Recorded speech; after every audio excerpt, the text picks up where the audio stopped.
Good morning, everybody. Welcome to the pre-application webinar for the Aussie High Impact Tutoring Grant.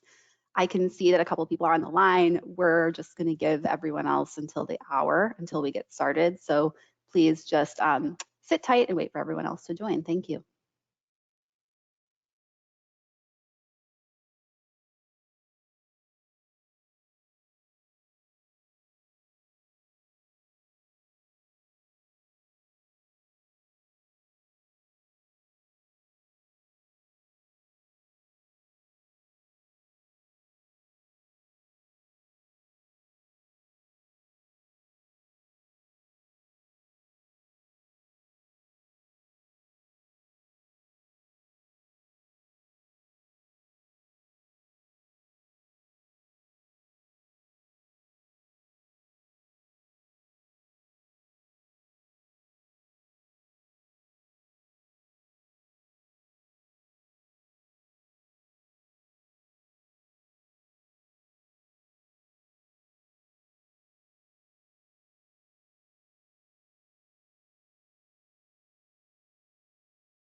Good morning, everybody. Welcome to the pre-application webinar for OSSE's high impact tutoring grants for tutoring programming, strategic program supports, and program evaluation services, or the HIT grant for short. My name is Charlotte Nugent, and I am the HIT program manager here at OSSE. It is 11, so we're going to jump right in because we have a lot of information. Could a few people just confirm in the chat that you can both see my slides, see the slide that's being projected, and hear me? Maybe just by typing yes. Just want to make sure I'm not speaking to myself.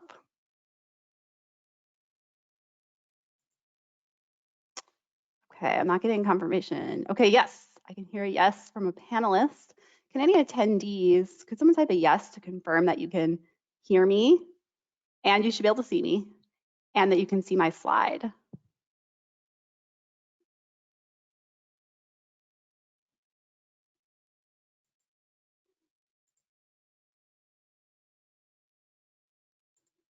The chat is, if you're not sure where the chat is, it's further down in your, there's a little window that should have popped open and there should be a chat box down there. If anybody could just put a yes in that box to confirm that you can hear and see me and see the slide.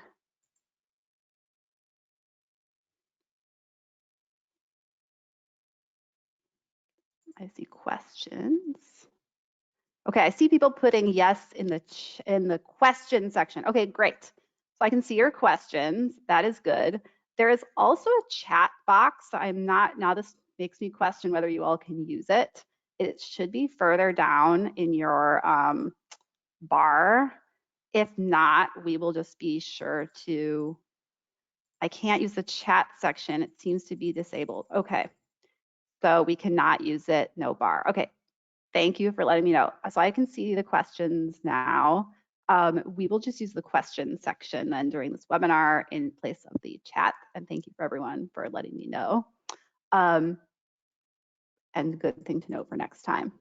Well, otherwise, we will jump right in. Thanks to all of you for helping out with that. So a couple of objectives for this webinar. By the end of this webinar, attendees will understand the purpose and requirements of the high impact tutoring grant, including the purpose of the funds, the eligibility and program requirements, priority areas, and key competition details and deadlines. We're also going to walk very briefly through the application components in our EGMS online application system. And we're also going to talk about where you can access that system and who you can contact with questions. Just some housekeeping before we jump into the purpose of the funds. Please, I think everyone's at this point very familiar with kind of webinar etiquette, but just please keep yourselves muted throughout. You do have the ability to unmute yourself for our question and answer portion at the end, but please just keep that turned off until we get to that section. For questions, we do have quite a lot of information to cover. So, and some questions may be answered during the presentation. So we're going to save verbal questions until the end, but you may ask questions in the question section as we go along, and we will also answer those at the end. If we run out of time to answer questions, I'm a little concerned about in this webinar because we have a lot of slides. I have a little time to stay on at the end, and then we'll also answer additional questions in our FAQ document that's going to be published coming up on February 7th next week. So there'll be a publicly shared document with answers to all the questions we've received, both during the webinar and via email. When you chat, okay, when you put a question in the box, if you have this capability, if you could try to send it to all or to organizer and panelists so that myself and my colleagues, Sarah Martin and Brianna Griffin, are able to see it, and then they can help me monitor and answer those. And then, so when we get to the section at the end, I'll remind you this, but to ask a question aloud, you should have a little hand that you can raise to ask a question aloud. If you could raise your hand, and then I'll call on you to ask that question. I see someone saying they don't think they have the capability to choose who you send questions to. So if that is the case, then I guess you won't be able to direct them in that way. Just place the questions in there and we'll be able to save them at the end. And then we're also recording this session, so it will be posted afterward on the website in case you have to log off or you would like a colleague to see part of it. We're going to put it on there. And I just also apologize in advance. I'm going to be speaking really quickly because there's a lot of slides. So I hope it isn't too fast for anyone. And again, we'll try to answer questions that you might have at the end. So I think with that, we're going to jump right in. So the purpose of these funds, this little bit of a rehash of the request for applications, or RFA, if you've read it, but the HIT grant will provide support to organizations with a demonstrated history of success, providing tutoring programming to deliver high quality HIT programs designed to mitigate the effects of interrupted instruction that students have experienced during the COVID-19 pandemic. And then additionally, we'll also seek applications from organizations with expertise in providing strategic program supports for HIT organizations, as well as program evaluation services for HIT programming. Funds are available for 4 types of awards. Now, I'm sure we might get some questions about this, so I wanted to go over this in some detail. So the first 2 award types are for the actual high impact tutoring programming that will be provided directly to students. And we call them, there's the scaling grants, and then there's the planning and launch grants. So for the scaling grants, we are looking for applicants with a demonstrated history of success providing tutoring programming. It's at least 3 years. It doesn't say that on here, but we'll get to that in another slide.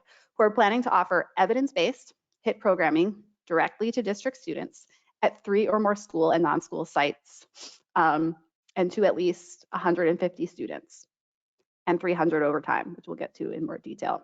For purposes of this RFA, scaling means expanding an existing tutoring program in the district with evidence of success to more students. So it's this scaling grant is intended for established tutoring organizations in the district who want to expand their programming in the district to more students than you currently serve. For the planning and launch grants, this is for applicants with a demonstrated history of success providing tutoring programming, also 3 years, who wish to begin offering HIT in the district for the first time. So you are coming from outside of the district, you haven't provided tutoring before, and you want to set up for the first time. Or you could be an organization who is already here, but you want to establish and launch a new type of programming that you haven't done before. And the example that we give is a program or an organization that has focused on elementary school English language arts, and they want to expand to middle school English language arts. So that would be an example there. Continuing on the purpose of funds, the other 2 types of grants, we have a strategic program support grant. And this is for applicants with demonstrated expertise in providing supports to organizations or schools operating HIT programs, including, and we're going to be looking for all 4 of these areas. So providing intensive training and professional development on setting up or strengthening HIT programs, providing supports for recruiting and training tutors, supports for new tutoring organizations or organizations launching new tutoring programming, supports for non-school sites to run HIT, and creation of high quality materials for organizations to use to implement tutoring. And then finally, we are looking for a program evaluation organization. So applicants with demonstrated expertise conducting experimental and or quasi-experimental program evaluations of HIT initiatives to conduct a multi-year program evaluation of the effectiveness of HIT.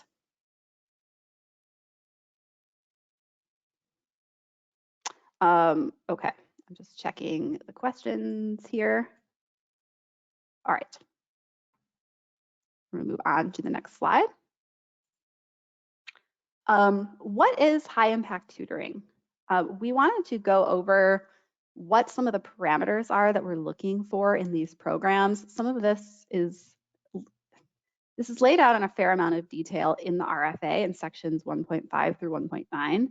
And then we also have an accompanying document that OSSE developed last year, our high impact tutoring guidance, that goes over these qualities in some detail too.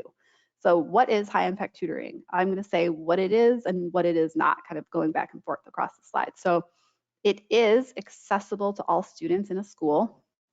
It is not remedial for struggling students only or treated like a punishment.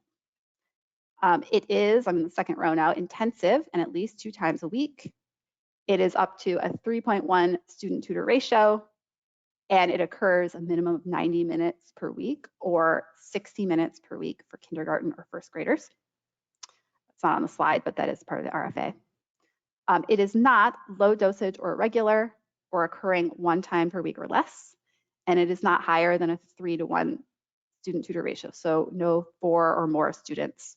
That would not qualify in our definition as high impact tutoring. Sorry, there's a little, I think it's the question box, the chat box. It's blinking at me. Okay, just making sure I'm not missing anything that people need me to see as I'm presenting. Okay, third row here. HIT is provided by a qualified tutor who is trained in the tutoring program and role. It is not provided by an unvetted or untrained tutor.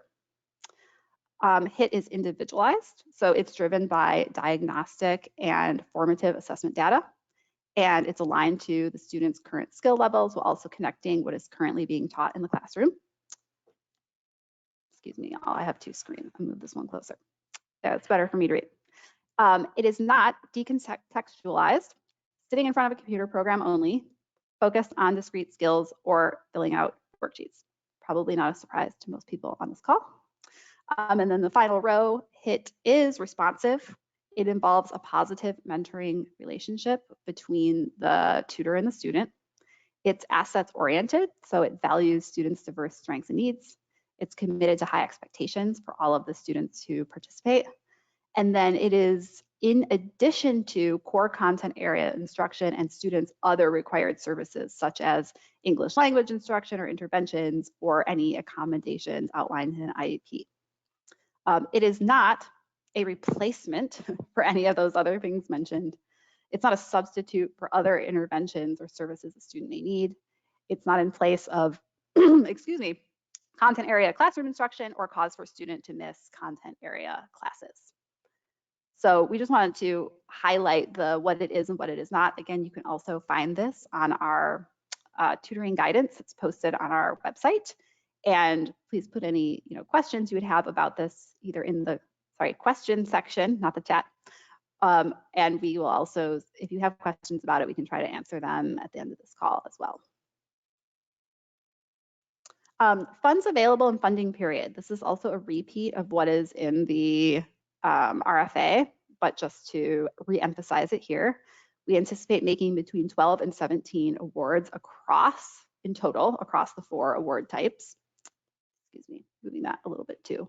Organizations may apply for only 1 award unless you're applying for a scaling grant and a planning and launch grant for different types of programming. So that would be that organization that we mentioned before who maybe you're in the district and you already do elementary school English language arts tutoring and you would like to expand to doing math, elementary school math. You would be able to apply for a scaling grant for your original program and a planning and launch grant for the new program. But that's the only type of situation in which an organization can apply for the 2 grants. And then you can see here, we have the 4 award types, the maximum and minimum that you may request in your proposed budgets for each one, the grant period and the expected number of awards for each one. I will say about the grant period, you can see that 3 of the award types are for 28 months. So all 3 of those are for 28 months from the date of the award through September 30th, 2024, the end of fiscal year, the government fiscal year 24. The only difference is the planning and launch grants are only for 12 months. So it'll be from the date of the award through May of 2023. And the idea there is organizations awarded those planning and launch grants would then be eligible to apply for a scaling grant in a future cohort of this grant competition, because they would at that time be ready to scale their program that has now started in the district. Excuse me, just checking my messages here. Okay, continuing onward. Eligibility. I know I've received a couple of questions about this already. This is a very high-level overview. I have left some of the more detailed questions to the end to be closer to the FAQ, so we can go over those and answer them right away. So very high-level eligibility, who can apply for these grants. Eligibility includes nonprofit organizations and for-profit businesses. However, preference will be given to nonprofit applicants. Local education agencies, LEAs, or essentially schools and school districts, are ineligible to apply for this grant competition.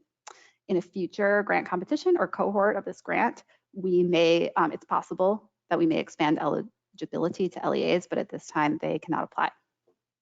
This third bullet, I really want to stress for, well, really everybody on the call, and especially if you're new to operating in the District of Columbia and you might be a new DC grantee. These three requirements here are extremely important, and you must be able to demonstrate these requirements to receive grant funds. And they're outside of OSSE's control. They involve you working with other DC agencies to get these certifications and requirements. So please, please, please, one thing you can take away from this webinar is please start immediately on these tasks to make sure that you are able to get these registrations and certifications, and it doesn't hold up your ability to receive a grant award from OSSE. So the three things are, number one, you need to be incorporated and registered to operate in the District of Columbia with the district's Department of Consumer and Regulatory Affairs, DCRA. So you have to go to their website and actually register, and there's a link in the RFA where you can do that. You need to be able to produce a certificate of good standing from DCRA as a condition of receiving funding. And again, you need to register first and then get the certificate from them. And then you also need to be able to produce a certificate of clean hands from the district's Office of Tax and Revenue, or OTR, saying essentially you don't owe any money to the District of Columbia. Again, you need to go and actively request that from OTR. We are not able to assist if you have trouble with obtaining these documents. You will need to work directly with those agencies. I think if the time starts getting very tight, we would like to know about that so that we can be made aware of it. But we are not able to essentially move those processes faster or provide those documents to you or really do anything to affect those processes. So please just reach out to DCRA and OTR, I would suggest immediately, to make sure that you are able to collect that documentation. Competition details. So key dates, again, these are in the RFA, but want to go over them again. The RFA was released last Wednesday, the 26th. These pre-application webinars are today, and then there's another one Thursday. If you have any colleagues who missed this one or want to hear the information again, both of these will be the same information. They are not required to apply. You don't have to attend the one today or Thursday to apply for the grant either. We also have a school connection webinar coming up next Tuesday. Also recommended, not required. I have more information about that on an upcoming slide. The one thing that is required is submitting a notice of intent to apply. That is due Friday, February 25th to me. The notice is in an appendix in the RFA, and it's also a standalone document attached on our website by itself. I've received a couple of these already, so thank you very much. Just make sure you fill that out and send that to me by Friday the 25th. You will not be allowed to apply if we don't receive that notice. We really need them for our own internal planning purposes. The application deadline, so you have 30 business days to let the applications open. It is on Thursday, March 10th, and it's by 3 p.m. Eastern time. So please take note of this time. It's a bit of an unusual time, maybe relative to other grants you've applied for. It's a little earlier in the day. So just make sure you have your application submitted by 3 p.m. on Thursday, March 10th. And anticipated award date is mid-May. Here I have May 16th. I think it says May 15th in the RFA. I realize it's a Saturday. So we are aiming for mid-May to be able to award these grants. A little more about these pre-application events. I think these two bullets, I already said that. So the school connection webinar. So we know that we are asking you all through this grant to expand the programming that you're doing to ideally more schools across the District of Columbia, and thus you will be looking to make connections with school leaders who are interested in working with tutoring organizations. So we want to assist the schools and you all to make those connections. So we are going to have host a webinar next Tuesday, the 8th, in which any interested organization, you all who are applying, can make a brief presentation to the school leaders in attendance. We have invited directly leaders of the 75 schools who are designated as priority schools for this grant. And there's a little more about that later in the webinar. And we're also inviting any school leader to attend via the weekly newsletter that OSSE sends out. So essentially, we have invited all of the school leaders in the district for you to be able to present. Again, it is not required for you to do so, but to make sure you secure your place, please be sure to fill out the interest form, which is on our website, by this Friday, February 4th at 5 p.m. And then submit the slides to me also by this Friday, February 4th at 5 p.m. You can submit them via that form or directly to me by email. They need to be in the format of the template that is found on our website. So it's attached on the site. It's a 2-slide template. We want to have some standardization to make it easier for the school leaders to review all information, because we're going to share the deck out with the school leaders afterward. So just please, please, please, if you want to present, make sure you have submitted that form and submitted the slides to me. And then next Monday, for all of those of you who are going to present, I'll be sharing information about the agenda for the webinar and how you can log in and how you can present and all of that kind of information. But first, I need to know who is planning to present. So make sure you don't miss the opportunity if that's something that you are interested in. And additionally, after the webinar, we are going to share your contact information with the interested school leaders and their information with you if they have agreed to let us do so. So we want to make it as easy as possible for you all to work together to try to build partnerships for this grant. So it's a good opportunity and hope you can take advantage of it. The intent to apply, I think I already went over this. It is required. You can send it to me by Friday the 25th. We will have to disqualify you if you don't send it, so please do send that in. The submission, I already went over the day and time. It will be strictly enforced. If you submit it late, we will not be able to review your application, so please submit it on time. I think you've heard this probably in many other grant competitions, but we just strongly recommend you avoid last-minute technical issues by submitting early. There's sometimes problems, or there's something maybe you can't figure out with the system, and it just puts a lot of pressure on both you and the people at our help desk to try to address the technical problem if you have a very short amount of time before the application is due. So we just strongly, strongly, strongly recommend you submit at least a day early, so that if there are any technical issues, you have ample time to call our help desk and resolve them before the deadline passes. And one of my colleagues is just noting to remind me, and I'll say that again, if we will try to answer as many questions as possible today, both at the end of the webinar when you ask them out loud and kind of reading through the questions. Again, if we run out of time and aren't able to answer all of your questions, we will include them in the public FAQ document that we will release next Monday. So just wanted to reiterate that we are very committed to answering all of your questions, whether it's today or whether it's through that document. Okay, the EGMS application. So the technical part, but very important to make sure you can actually submit an application.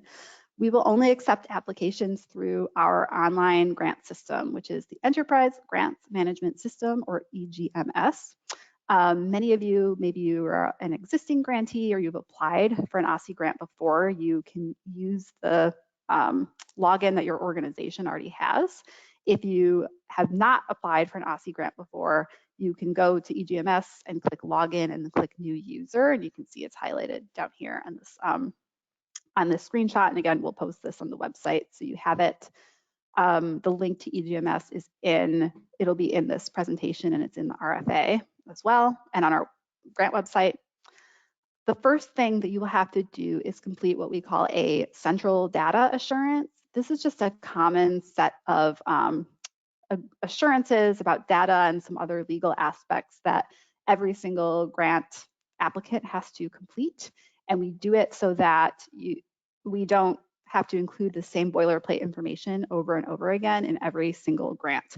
So you'll want to make sure that the relevant person from your organization reviews the central data assurances and submits or signs off on them before you go in to create your full grant application.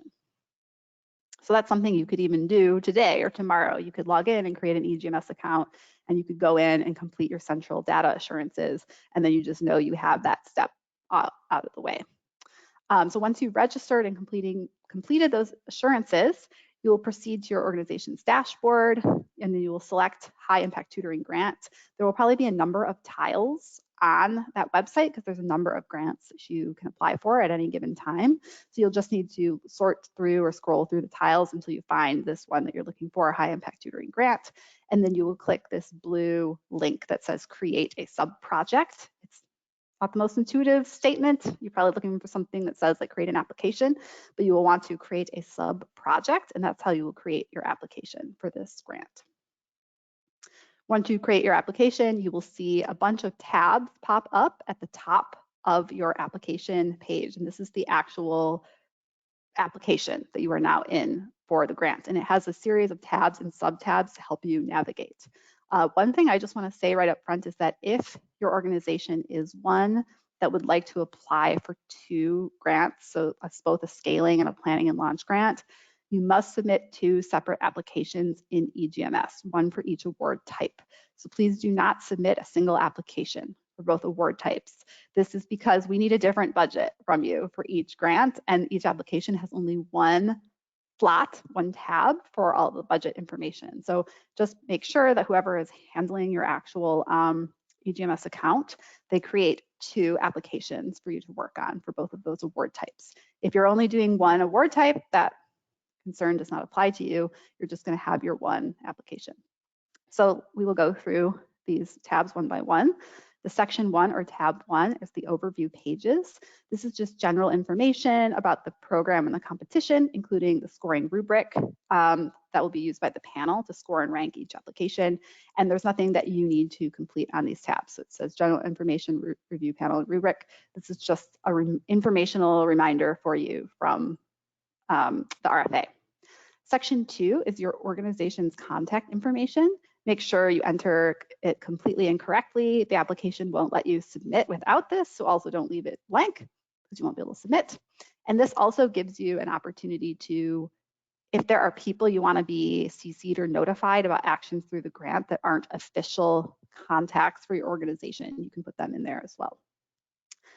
Sections 3, 4, 5, and 6 are the actual application sections with your narrative questions. So again, you're only going to be filling out one of these tabs. So you're going to be filling out 3 or 4 or 5 or 6.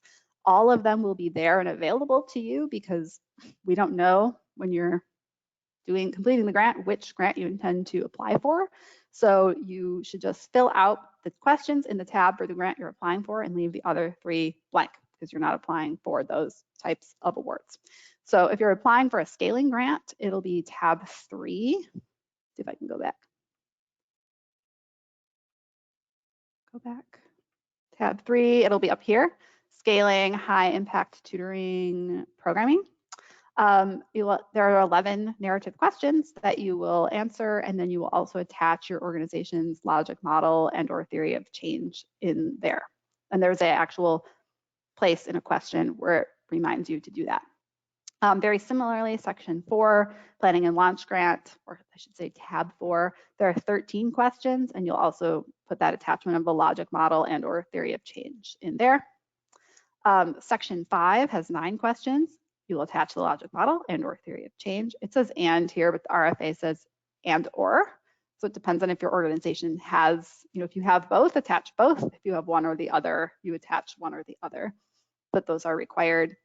And then for the program evaluation services, there's 5 questions and no attachments. So again, you will only fill out one of these sections responding to all of your narrative questions. The questions are in the RFA, so you can read them now before you even have a EGMS account. But we recommend, as you can probably imagine, preparing your answers outside of EGMS and then copying and pasting them in.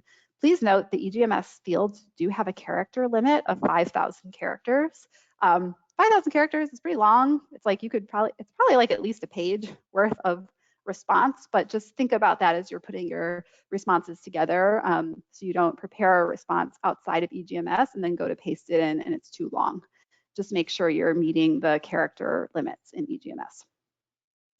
Section 7 is titled Detailed Planning Expenditures. This is your budget. Again, there'll just be one budget for each grant. There's only room for one budget.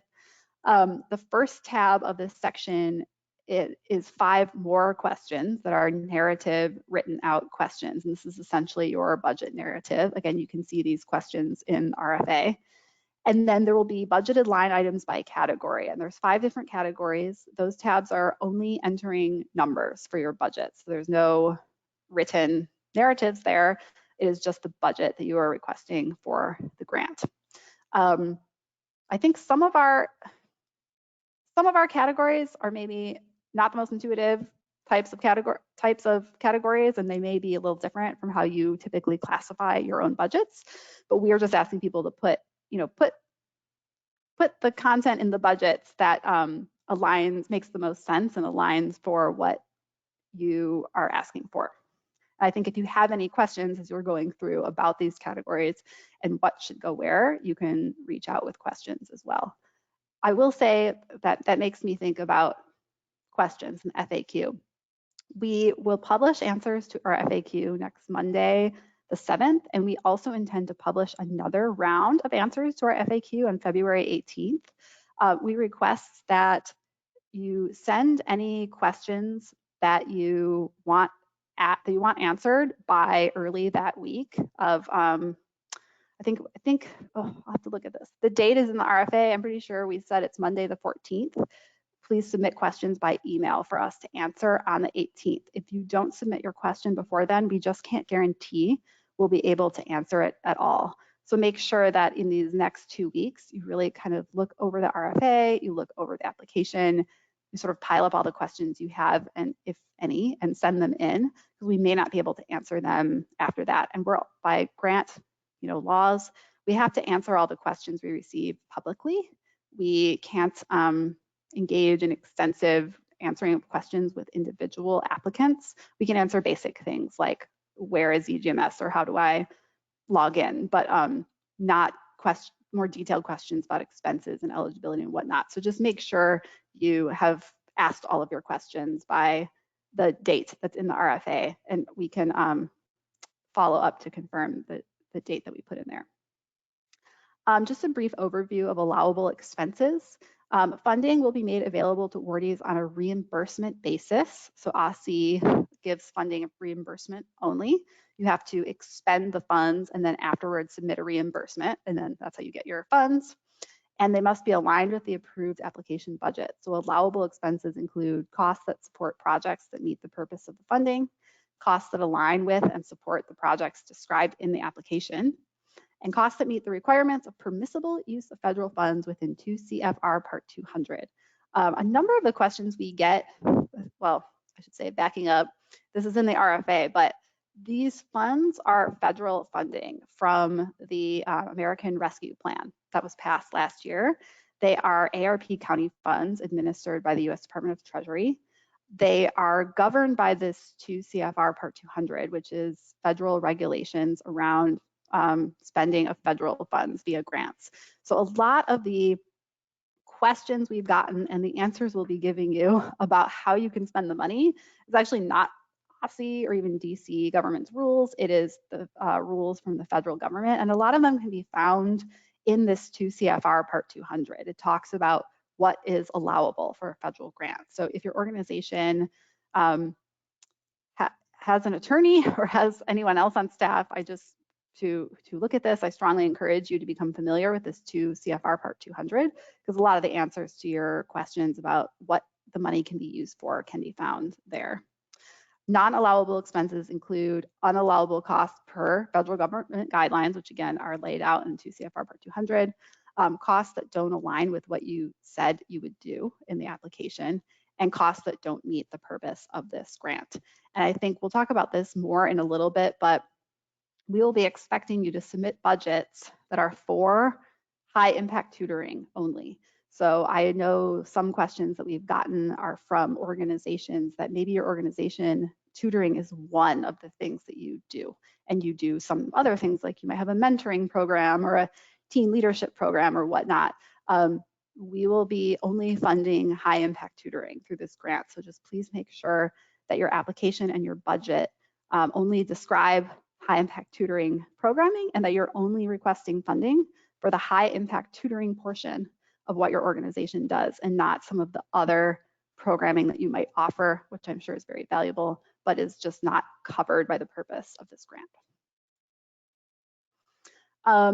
EGMS application, the last couple of sections, there's a supporting documentation section. If you're a nonprofit, we are requiring you attach your IRS 501c3 determination letter. So please make sure you attach it there. The application won't require you to attach it because we won't know when you're working on it if you're a nonprofit or not. So just please don't overlook this requirement to attach it there. There's a reminder in the application as well. This is also the section where you would attach any MOUs or letters of support or intent from schools that you are working with, indicating a planned tutoring partnership. Again, this is not required, but organizations with evidence of these partnerships will receive additional preference. And please see page 46 of the RFA, which is part of the rubric, and it talks about how much additional preference you'll receive based on how many of these MOUs that you show. So for the MOUs or letters of intent that you do have, this is where you would attach them. It will let you in the application upload other documents here, but we won't look at them as part of your application. So please do not, I guess I've seen this before, please do not in like some of your narrative answers, like refer to another document that you then attach here, because we will not read it. Like we're only going to take into account whatever is pasted into the box for your application answer. So just don't attach anything else here except your IRS letter if you're a nonprofit and your MOUs and LOIs. And then after your application, it's possible we could come back to you and ask for changes or amendments to your application. And this is where you would upload those at that time, but that will be after your application is submitted. Section 9 is assurances. There are a list of specific assurances for this grant that you are agreeing to. These can be found again in the RFA toward the very, very end, like in the pages 55 to 58 range. And it's mostly things saying you acknowledge many different laws that you will have to follow and you understand the terms of that grant and those types of things. But you do have to in this section affirmatively say like organization agrees. So make sure that you click that button or it won't let you submit the application. And then finally, there's a submit tab. It will make you run a consistency check, which scans the application to ensure that required sections have been completed. Again, though, for our particular application, because there are 4 award types, it will not flag if you have left a question blank, for example. It doesn't have the capability to do that because it doesn't know which of the 4 applications you're trying to make complete. So I would just say, please, please, please triple check on your application on the tab of the 4 types that you are applying for and make sure you have fully completed all of the questions, that your answer doesn't cut off or that you didn't, not paste the whole answer to the question or something like that, because it won't be able to tell things like that. It will flag if your organization information, contact information is blank, or if parts of the budget are blank, or if the assurances aren't there. But for the actual narrative application, it won't be able to flag that for you. And then you hit submit the application to OSSE. I think the button literally says submit to OSSE. And then to make sure that it went through to us, if you go back to your dashboard, you'll see this tile, and it used to have nothing down here, and now it'll say submitted for review. And then you'll have this review grant application, create a sub-project, payments, review summary. So this is how you will know that it went through. So if you're worried about, did it go through? You would want to see this. If you don't see this, you should call our help desk to make sure that it went through or to figure out what happened. So I would just make sure you do this check to make sure that that happened. You do have the capability to print a PDF version of your application when you're done. It's a little unusual. It just takes an hour to do. So if you make the request, you just have to wait until the next turn of the hour, and then your file will appear there. And then application history, you'll be able to see who worked on it and when it was submitted and all of that stuff. Excuse me. Help with EGMS. If you have technical problems with this application, please do not email me. I cannot help you. You will want to, really the best thing to do is to call our help center or our help desk, excuse me. You can also email them if it's less urgent or you're not able to call, but calling is the best, will get you the quickest service.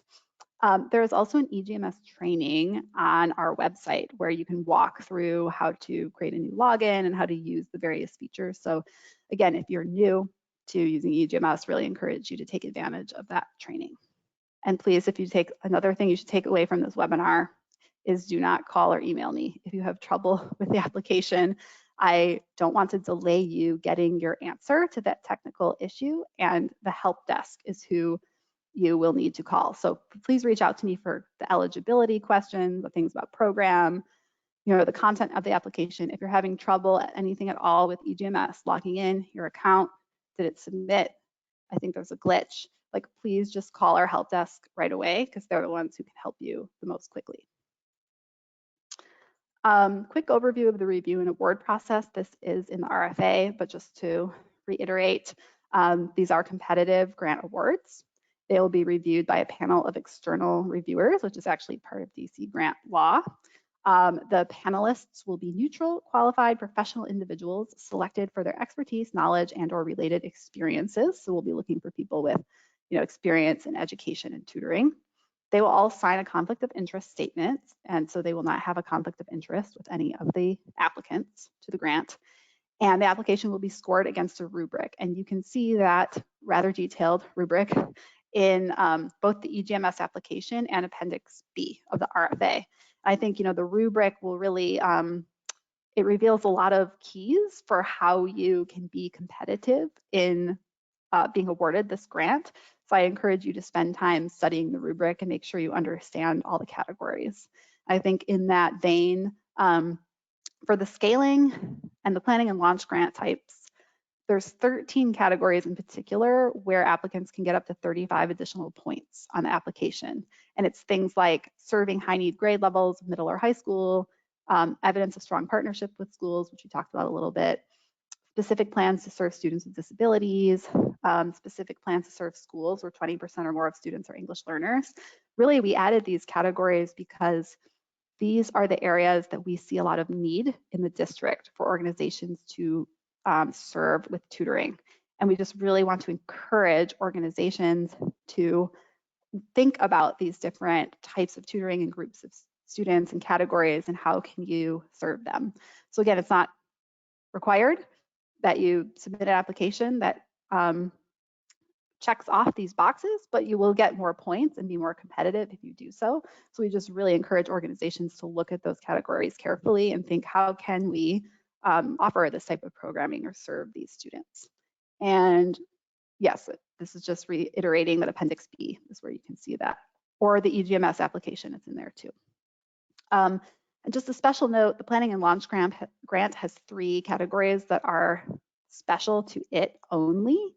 So just make sure it's page 49 and 50 of the RFA that you're familiar with those if you're applying to that grant type. Priority schools. Okay, so this is another area where you can get, or this is, I should say, one of the areas if you're applying for the scaling or planning grant where you can get additional points for. We have identified approximately 75 priority schools for purposes of this grant across the district. These schools have 70% or more of their student bodies designated as at risk, and or they are designated as a comprehensive support and improvement or CSI school, which is a school that we designate at OSSE, and they get special supports from OSSE and from the district to improve academically. The list of these priority schools for this grant are found on our grant website, and you can also see the percentage of all the students who are at risk listed on there. Applicants will receive additional points for partnering with these 75 schools. And again, page 47, 48 of the RFA talks about exactly how those points will be awarded. Again, we have identified these schools specifically because we really want to make sure they are not overlooked when you are all working to develop tutoring partnerships. We want to really encourage you all to look at these schools specifically for creating tutoring partnerships. It's not a requirement that you have to partner with these 75 schools, but we really hope you'll consider it. And so we encourage you to take a look at that list, and we hope a lot of them will be in attendance at the webinar next week and that you might consider reaching out and working on partnerships with these schools. The last bullet is about the school connection webinar, which I think we already went over. And then finally, just as a side note, the list, if you go look at the list on the website, Cardozo Education Campus, Elliott Hine Middle School, and Langley Elementary School are also priority schools. They have fewer than 70% at-risk students in their student body, but they are CSI schools. So you might notice that they're still on that priority, they still have that priority checkbox by their name, even though they don't have the 70%, they are priority schools for this grant as well. Word notification, we will notify all applicants via EGMS and email, whether you are selected for funding or not. It is possible we could approve your application for funding, but not award the full amount requested. And if that were the case, we would ask you to submit a revised budget for the different amount and before you actually would get the funds. You would also receive a grant award notification, or a GAN, in EGMS upon complete application approval. Again, we anticipate making these awards in mid-May, and all funding decisions are final and are not subject to review, appeal, or protest. Okay, okay, good. I talked fast enough. We have 15 minutes left. The detailed eligibility requirements. I kept this for the end because I figure we're going to have, I've already received some questions about this, and I think we're going to have more. So I wanted to be able to go right into our Q&A after this. Okay, who can apply for these grants in detailed terms? All right, for the scaling grants and the planning and launch grants, the applicants must have a primary vision and program focus on delivering student interventions that help students reach academic outcomes. So this has to be the main, helping students improve academically has to be the main thing your organization does. It can't be just one of many things. You must have a demonstrated history of success, at least 3 years, providing tutoring programming. So I've gotten some questions about like essentially when is the 3-year cutoff? The grants will be due in March 2022, so it would be March 2019. So your organization has to be able to show, again, the organization that is applying to the grant has to be able to show that you've been doing tutoring successfully since March of 2019. Excuse me. So that would be the 3-year, that would be the 3-year cutoff. When we say a demonstrated history of success, it has to be on tutoring programming that purposefully helps students improve academically. It cannot be homework help or supervised study halls. So it cannot be a program where kids show up from after school and they kind of all have different homework and staff help them with their homework. We are not viewing that as success, demonstrated history of success with tutoring for purposes of this grant. So you're going to have to show history of success with purposeful academic tutoring that goes beyond homework help. You must also have at least 3 years of experience serving students in the target student population described in the RFA, section 1.8, either in the district or elsewhere. So for example, you could have 3 years experience tutoring students in Alexandria, that would be acceptable, but the student population must be the same as described in section 8 of the RFA.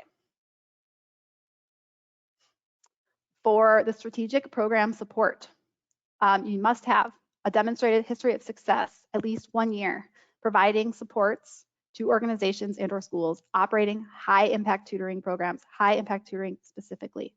So what we outlined on that slide, like what high impact tutoring is and is not, that is what we're going to be looking for, that you have experience supporting other organizations with how to do that. We are not going to be counting experience supporting organizations with non-high impact tutoring, like with other types of tutoring. And it should include all 5 of these sub pieces below. And I think I read these on an earlier slide. So it's the intensive training in PD, it's supports for recruiting and training tutors, supports for new organizations, supports for non-school sites, and creation of high quality materials for organizations to use to implement tutoring. So all 5 we're gonna be looking for. These last 2 are where it's a little different from the scaling and the planning grant. So you must have a primary vision and program focus on reaching district students. We're looking for organizations that are focused specifically on the district. And then last bullet, at least 5 years of experience delivering supports and programming that serves students in the target population in the district. So for this type, we will be looking for 5 years of experience with the target population in the district. So experience outside of the district would not count for that 5 years. I think I've gotten some questions about that too. For program evaluation services, we're going to be looking for at least one prior example of evaluating high impact tutoring, specifically in urban settings and/or with low income students of color. So again, evaluating non-high impact tutoring would not count for this one prior example. We'll be looking for at least 3 evaluation projects of educational programs that meet standards for evaluation research in the What Works Clearinghouse, which is sponsored by the U.S. Department of Education, and that can be found at the link. We are looking for 2 prior examples of conducting qualitative and quantitative analysis of student educational outcomes, and 2 prior examples of conducting interviews and designing surveys to assess the effectiveness of multiple education programs and interventions. So we'll want to see all of those experiences if you apply for this award type. A couple of pieces, so that's eligibility for the organization. There's also eligibility, as I've referred to a couple times throughout this presentation, for the program that you are presenting to us to receive funding for. So I think this is really important as well. There are a lot of requirements for the programming. We do realize it's quite extensive. It's section 1.5 through 1.9 of the RFA. We don't have essentially time in this webinar to go over each of those sections in detail, but we just want to strongly emphasize that you make sure that your program's model qualifies for funding under this grant, and proposed program models that do not align will not be funded, even if the applicant organization is otherwise eligible. So even if your organization meets the qualifications that we just outlined for the organization, your program that you propose to fund must also meet all these qualifications or will not get funding. So we just wanted to emphasize that you should review section 1.5, which has key personnel, requirements for key personnel, section 1.6, which has requirements around the program size and location, section 1.7, which has information about the content and the model, section 1.9, which has information about the evidence base that you need to show. And something we wanted to emphasize, because it's a little bit buried in the RFA, but very important here, is section 1.8, the target student population. So applicants, if you are going to work with a school, you're going to provide your program at a school, you must propose to work with schools in which at least 50% of students are at risk. Again, the list of all of the schools and their percentages can be found on OSSE's website. If you are proposing tutoring at a non-school site, applicants should outline a clear plan to recruit and enroll students who attend schools in which at least 50% of students are at risk. So we'll want to see evidence that you are working specifically with those schools to enroll kids at their location.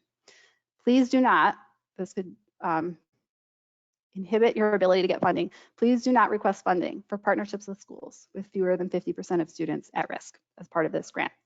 This requirement here is because of the requirements of this being part of the federal relief funding that we have received from the federal government.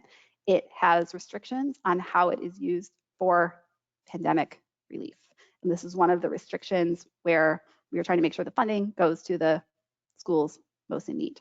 So please, please, please make sure that the schools you propose to partner with and include in your budget are 50% or more. Your organization may work with other schools who do not meet this 50% mark, and that's obviously fine if your organization does that, but we won't be able to fund that as part of this grant. So please make sure the schools you include in your budget meet this requirement. Q&A. Okay, we're almost there. And like I said, I can stay on for a few more minutes. Before I turn to the verbal Q&A, I just wanted to directly answer a couple of questions I've received by email. Can this grant be used to fund homework help programming?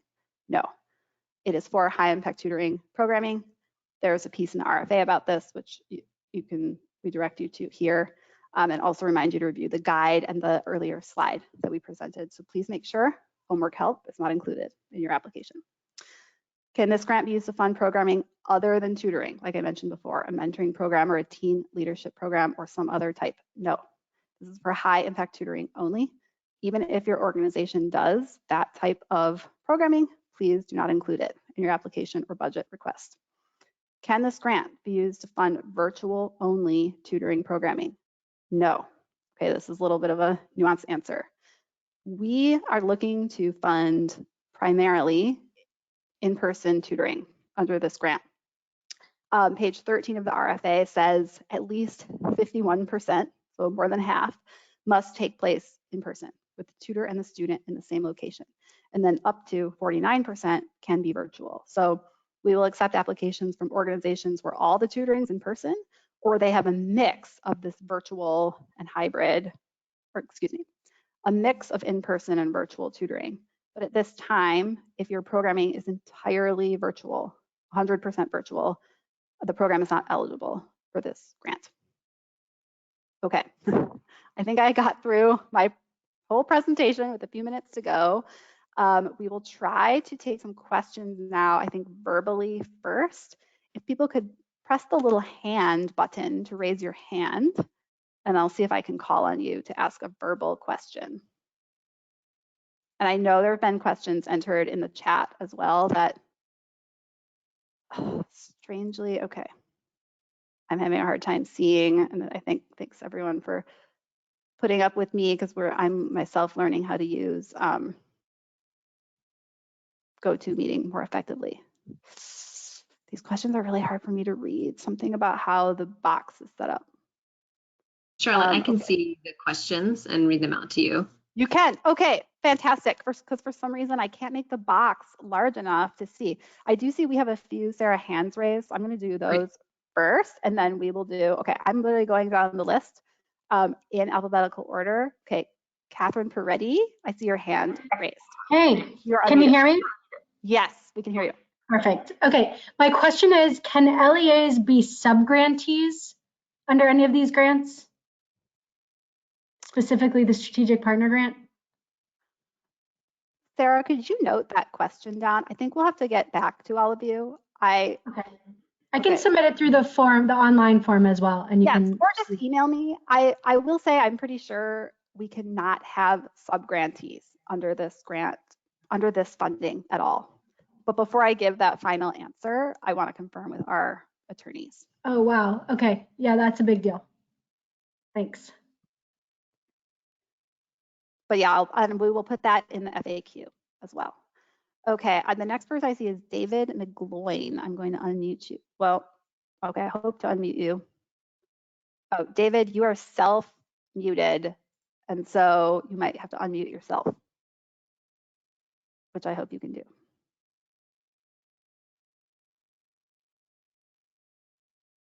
Oh, I don't know, David, you're still muted. Okay, David, we'll come back to you, or if you can put your question in the question section, we will read it as well. Going down, I thought I saw another hand. Okay, I'm literally going down the list. I see Stephanie Wolf. Stephanie, if you can unmute yourself and ask your question. I think you're unmuted now, but I cannot hear you if you are speaking.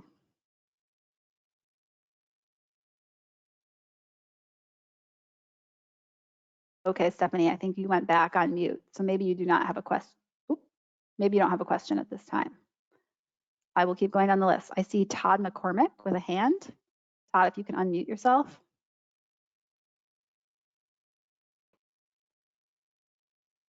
Shoot, did I do something?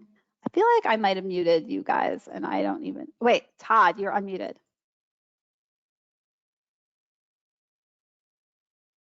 Todd, did you have a question? This is Dave from earlier on. Can you hear me? Yes, yes, we can hear you. I apologize for the trouble unmuting myself. I just was hoping you could go back over the dosage in terms of number of weeks of programming that needs to be provided, and also the continuous offering per student that needed to be provided when we're formulating our program. When you say, Todd, per student, you mean like the weeks per student? Yes, I have read the RFA and was thinking about 25 weeks of overall programming being required and students having 10-week continuous learning experiences as part of being involved with the program. But I just wanted to confirm I had that right and sort of understand the intent behind those requirements? Yes, that is correct. So we are asking that the overall program, whatever your program typically offers with the school or at the site, goes at least 25 weeks during its run, and then an individual student participating gets tutoring for at least 10 weeks. And the reason for that is because the evidence we have from high impact tutoring shows that it is more effective for students to have at least 10 weeks or more of tutoring, and that essentially the shorter the program, the less effective it is in terms of academic impact. And I wish I could cite the page of the RFA, but that is in the program, one of those sections 1.5 through 1.9 of the RFA, that it's 10 weeks for a student and 25 weeks for the whole program. And I will follow up in the RFA, but is the 25 weeks a continuous 25 weeks, or could you do sort of like a spring and fall chunks of time with a break in between? Can you submit that question, Yes. Todd, either to the questions here or via email, and then we can answer that Okay. in our FAQ, because I don't think the RFA addresses that specifically. So I want to make sure we have a firm answer for you. Thank you. And then I realize we are now over time. I can stay on the line to answer a couple more questions if people have time. I see, Kat, your hand is still up. I'm not sure if you still had a question or not, or if you need to put your hand down. Okay, your hand went down. Oh, I see David, your hand is up and you are unmuted now. Do you still have a question? No, I'm set. Thanks. Okay, great. Sarah, do we have a few minutes to maybe read some of the questions out loud and see if we can answer them? Yes. I guess starting from the beginning. I'm glad you can see these because I'm having trouble. I don't know why. Yep, I'll just start at the top then, and we'll see how far we can get in Okay. a few minutes. How much expansion would count for scaling? Example, if you serve 900 students, would you need to serve 100 more to be eligible, or 50, or is there a limit to the minimum extra students you need to serve to be considered scaling, assuming you were already over 150? So good question. The RFA does not say like how many more students you need to serve for it to be scaling. I think, I think technically if you're looking at that very narrowly, it could be one more student than what you serve. But I think we would certainly be looking for applicants for that grant to serve a significantly larger number of students with this grant than what you serve right now. Obviously, that's going to be different for different programs because different programs right now are of different sizes. So I think we'll want to see in your narrative why that expansion number is impactful for your organization and for the students and the impact that you can make. And we'll be answering all these questions. They'll be included in the FAQ regardless. So you can consult the document when we release it too for the written answer. Next question. Due to some school sizes, what happens if 100 students are not available? We do not have, so in the RFA, there's no minimum number of students you have to serve at a specific school. There are numbers of, for the scaling and planning grants, we say you have to be at least 3 sites or more. And then for the scaling grant, there's minimum numbers of students you have to serve. For the planning grant, there is not. So there is not actually a minimum number per school. But I think when you put your application together, you'll want to just make sure that the configuration of schools and the number of students that you have meets, especially for the scaling grants, meets the minimum requirements for the grants, if that makes sense. Will everyone receive a copy of the presentation? Yes, we're going to post the deck and we're going to post the recording on the website, so you'll be able to download it from there. Is the next grant cohort planned for next year, or is it still to be determined? It is still to be determined. We will very likely have one, but we do not yet know when it will be released. Can high impact tutoring be offered during summer break? Yes, In fact, we really hope, due to the timing of this grant award, that some applicants will have summer programming as part of their programming. However, we understand that not all applicants do summer programming as part of what you do. So it's certainly not a requirement, but we do encourage applications for summer programs. Please provide the help desk number as it does not appear on the computer. I think we can make sure that's in the queue. Yeah, and it's in the deck too, which will be posted.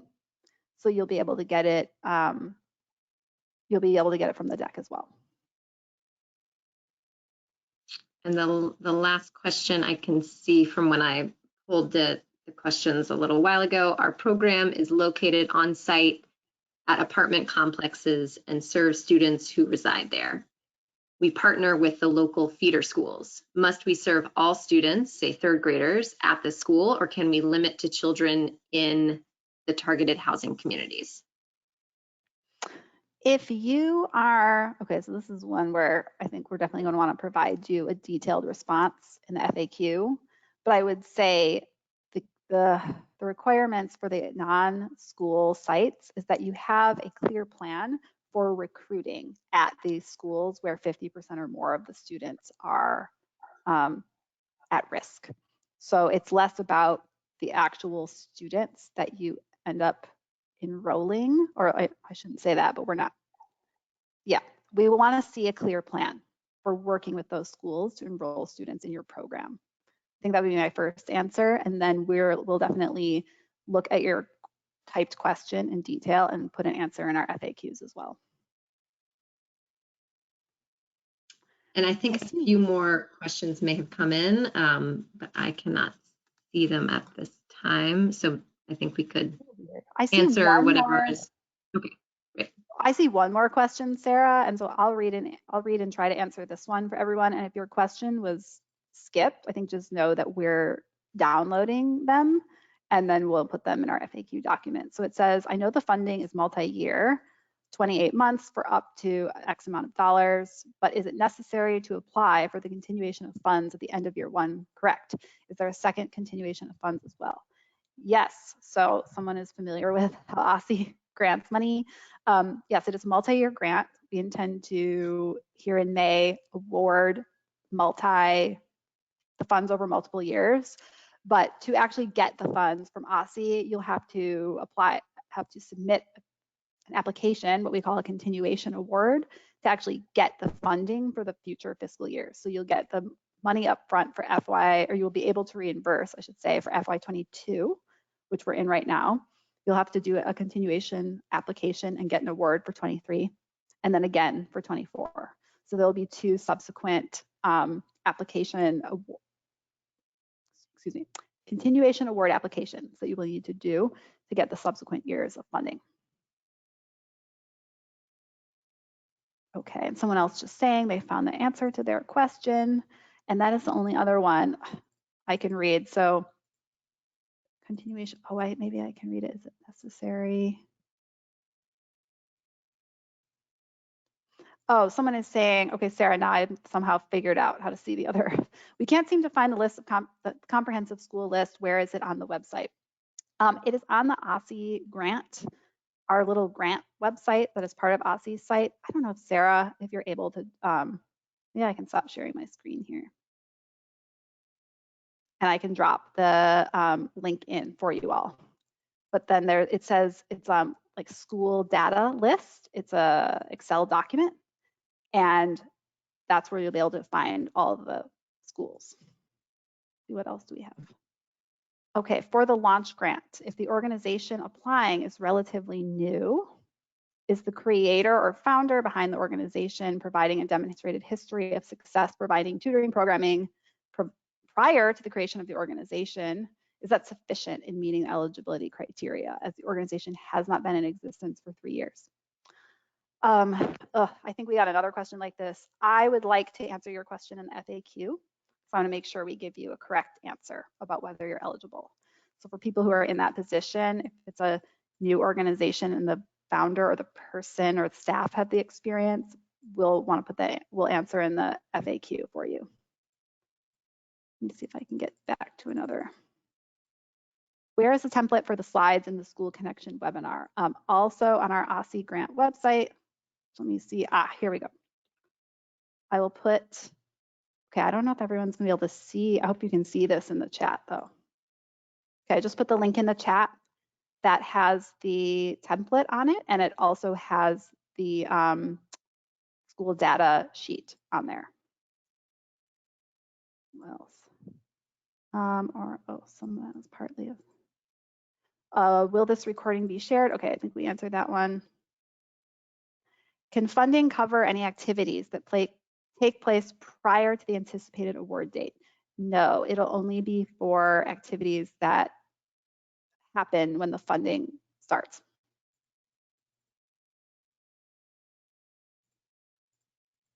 My question is just what is the minimum number of students you need to add if you are already over 150 students served?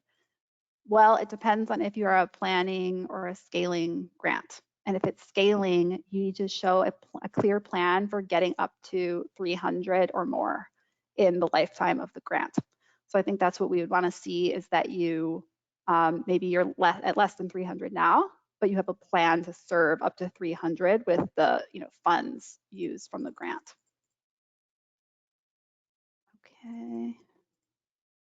Okay, and now I'm back to the question about apartment complexes. So I think we got to everybody's questions. I appreciate everybody who stayed on and dealing with some of our technical issues here. And again, we're going to take all of these questions and put them in the FAQ. So if we did for some reason miss one of your questions, we will you'll be able to see the answer in there. And thank you everybody for joining today.